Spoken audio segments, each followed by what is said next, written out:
श्रावण माह महात्म्य तीसरा अध्याय। श्रावण माह में की जाने वाली भगवान शिव की लक्ष्य पूजा का वर्णन। सनत कुमार बोले, हे भगवान, आपने श्रावण मास का संक्षिप्त वर्णन किया है। हे स्वामिन, इससे हमारी तृप्ति नहीं हो रही है, अतः आप कृपा करके विस्तार से वर्णन करें, जिसे सुनकर हे सुरेश्वर मैं कृतकृत्य हो जाऊंगा। ईश्वर बोले, हे योगीश, जो बुद्धिमान नक्तव्रत के द्वारा श्रवण मास को व्यतीत करता है वह 12 महीने में नक्तव्रत करने के फल का भागी होता है। नक्तव्रत में दिन की समाप्ति के पूर्व सन्यासियों के लिए एवं रात्रि में गृहस्थों के लिए भोजन का विधान है। उसमें सूर्यास्त के बाद की 3 घड़ियों को छोड़कर नक्त भोजन का समय होता है। सूर्य के अस्त होने के पश्चात 3 घड़ी संध्या काल होता है। संध्या वेला में आहार, मैथुन, निद्रा और चौथा स्वाध्याय, इन चारों कर्मों का त्याग कर देना चाहिए। गृहस्थ और यति के भेद से उनकी व्यवस्था के विषय में मुझसे सुनिए। सूर्य के मंद पर जाने पर जब अपनी छाया अपने शरीर से दुगुनी हो जाए, उस समय के भोजन को यति के लिए नक्त भोजन कहा गया है। रात्रि भोजन उनके लिए नक्त भोजन नहीं होता है। तारों के दृष्टिगत होने पर विद्वानों ने गृहस्थ के लिए नक्त कहा है। यति के लिए दिन के 8वें भाग के शेष रहने पर भोजन का विधान है, उसके लिए रात्रि में भोजन का निषेध किया गया है। गृहस्थ को चाहिए कि वह विधिपूर्वक रात्रि में नक्त भोजन करे और पति, विधवा तथा विधुर व्यक्ति सूर्य के रहते नक्तव्रत करें। विधुर व्यक्ति यदि पुत्रवान हो तब उसे भी रात्रि में ही नक्तव्रत करना चाहिए। अनाश्रमी हो अथवा आश्रमी हो अथवा पत्नी रहित हो अथवा पुत्रवान हो, उन्हें रात्रि में नक्तव्रत करना चाहिए। इस प्रकार बुद्धिमान मनुष्य को अपने अधिकार के अनुसार नक्तव्रत करना चाहिए। इस मास में नक्तव्रत करने वाला व्यक्ति परम गति प्राप्त करता है। मैं प्रातःकाल स्नान करूंगा, ब्रह्मचर्य व्रत का पालन करूंगा, नक्त भोजन करूंगा, पृथ्वी पर सोऊंगा और प्राणियों पर दया करूंगा। हे देव, इस व्रत को प्रारंभ करने पर यदि मैं मर जाऊं तो हे जगतपते, आपकी कृपा से मेरा व्रत पूर्ण हो, ऐसा संकल्प करके बुद्धिमान व्यक्ति को श्रावण मास में प्रतिदिन नक्तव्रत करना चाहिए। इस प्रकार नक्तव्रत करने वाला मुझे अत्यंत प्रिय होता है। ब्राह्मण के द्वारा अथवा स्वयं ही अतिरुद्र, महारुद्र अथवा रुद्रमंत्र से महीने भर प्रतिदिन अभिषेक करना चाहिए। हे वत्स, मैं उस व्यक्ति पर प्रसन्न हो जाता हूँ क्योंकि मैं जलधारा से अत्यंत प्रीति रखने वाला हूँ, अथवा रुद्रमंत्र के द्वारा मेरे लिए अत्यंत प्रीतिकर होम प्रतिदिन करना चाहिए।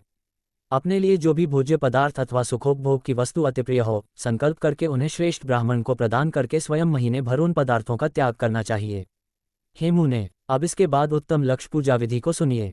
लक्ष्मी चाहने वाले अथवा शांति की इच्छा वाले मनुष्य को लक्ष्य बिल्वपत्रों या लक्ष्य दूरवादलों से शिव की पूजा करनी चाहिए। आयु की कामना करने वाले को चंपा के लक्ष्य पुष्पों तथा विद्या चाहने वाले व्यक्ति को मल्लिका या चमेली के लक्ष्य पुष्पों से श्रीहरि की पूजा करनी चाहिए। शिव तथा विष्णु की प्रसन्नता तुलसी के दलों से सिद्ध होती है। पुत्र की कामना करने वाले को कटेरी के दलों से शिव तथा विष्णु का पूजन करना चाहिए। बुरे स्वप्न की शांति के लिए धान्य से पूजन करना प्रशस्त होता है।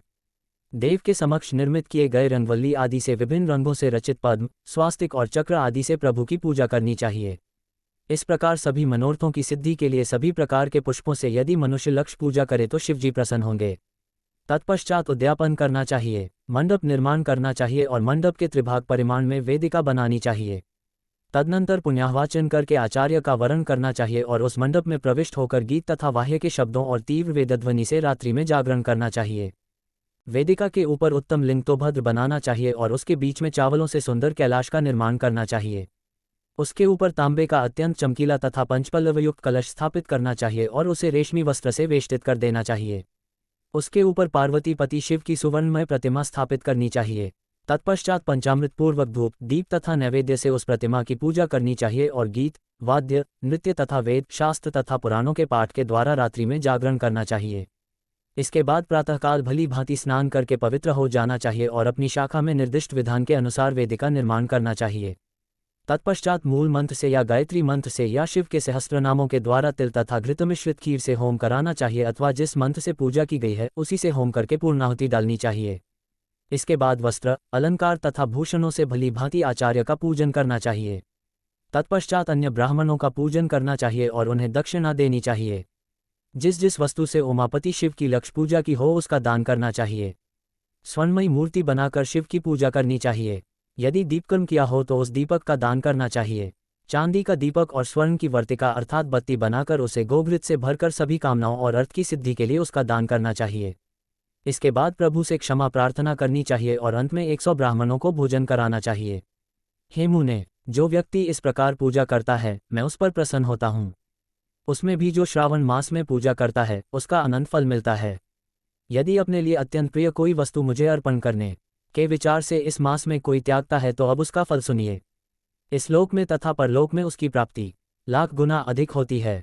सकौम करने से अभिलषित सिद्धि होती है और निष्काम करने से परम गति मिलती है। इस मास में रुद्राभिषेक करने वाला मनुष्य उसके पाठ की अक्षर संख्या से एक एक अक्षर के लिए करोड़ करोड़ वर्षों तक रुद्रलोक में प्रतिष्ठा प्राप्त करता है। पंचामृत का अभिषेक करने से मनुष्य अमृतत्व प्राप्त करता है।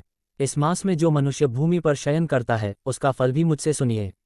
हे द्विज श्रेष्ठ, वह मनुष्य 9 प्रकार के रत्नों से जड़ी हुई सुंदर वस्त्र से आच्छादित, बिछे हुए कोमल गद्दे से सुशोभित, देशतकियों से युक्त, रम्य स्त्रियों से विभूषित, रत्न निर्मित दीपों से मंडित तथा अत्यंत मृदु और गरुडाकार प्रवालमणि निर्मित अथवा हाथी दांत की बनी हुई अथवा चंदन की बनी हुई उत्तम तथा शुभ शैया प्राप्त करता है। इस मास में ब्रह्मचर्यम का पालन करने से वीर्य की दृढ़ पुष्टि होती है। ओज, बल, शरीर की दृढ़ता और जो भी धर्म के विषय में उपकारक होते हैं वह सब उसे प्राप्त हो जाता है। निष्काम ब्रह्मचर्य व्रति को साक्षात ब्रह्मप्राप्ति होती है और सकौम को स्वर्ग तथा सुंदर देवांगनाओं की प्राप्ति होती है। इस मास में दिन रात अथवा केवल दिन में अथवा भोजन के समय मौन व्रत धारण करने वाला भी महान वक्ता हो जाता है। व्रत के अंत में घंटा और पुस्तक का दान करना चाहिए। मौन व्रत के महात्म्य से मनुष्य सभी शास्त्रों में कुशल तथा वेदांग में पारंगत हो जाता है तथा बुद्धि में बृहस्पति के समान हो जाता है। मौन धारण करने वाले का किसी से कलह नहीं होता, अतः मौन व्रत अत्यंत उत्कृष्ट है। इस प्रकार श्री स्कंद पुराण के अंतर्गत ईश्वर सनत कुमार संवाद में श्रावण मास महात्म्य में नक्तव्रत लक्ष्य पूजा भूमिशयन मौनादिव्रत कथन नामक तीसरा अध्याय पूर्ण हुआ।